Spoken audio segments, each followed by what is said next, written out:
एक जमाने में लगभग 5000 साल पहले इंडस और सरस्वती नदियों के किनारे एक बहुत बड़ी और एडवांस सभ्यता फली फूली। इन शहरों में आज के शहरों से भी ज्यादा अच्छी प्लानिंग थी, शानदार ड्रेनेज सिस्टम थे और मेसोपोटामिया तक उनका ट्रेड नेटवर्क फैला हुआ था। इंडस वैली सिविलाइजेशन पुराने जमाने की एक कमाल की सभ्यता थी, पर फिर वो गायब हो गई। दुनिया की सबसे महान सभ्यताओं में से एक का पतन क्यों हुआ? आज हम इंडस वैली सिविलाइजेशन के रहस्यमयी पतन को जानेंगे। इससे पहले कि हम उसके पतन के बारे में बात करें, आइए उसकी शुरुआत को समझते हैं।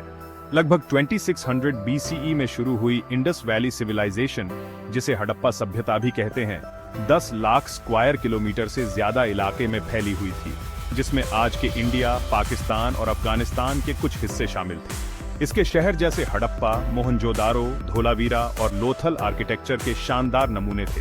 ग्रिड वाली सड़कें, मल्टी स्टोरी घर, पब्लिक बाथ और शानदार ड्रेनेज सिस्टम।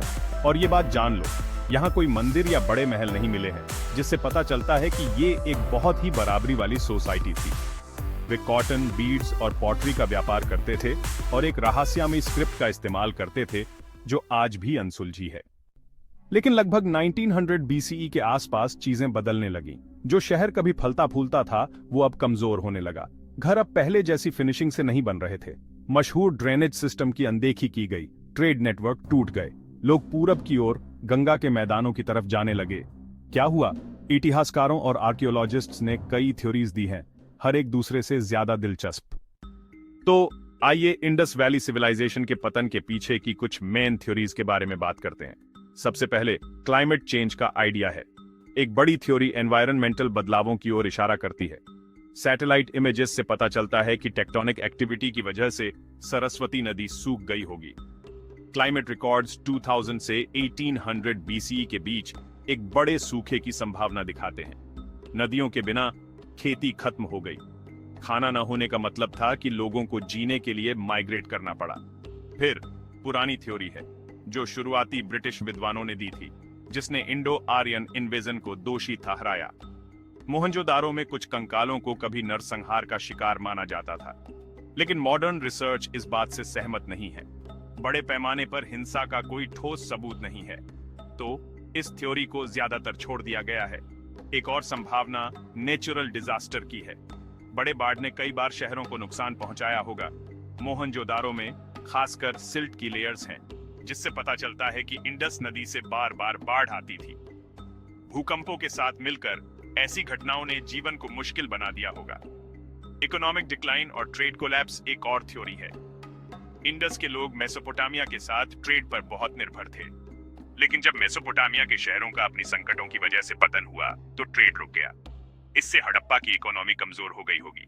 और आखिर में हाल के अध्ययनों से पता चलता है कि लेटर हड़प्पा पीरियड में कुपोषण, बीमारियों और खराब साफ सफाई की समस्या भी आज गई थी।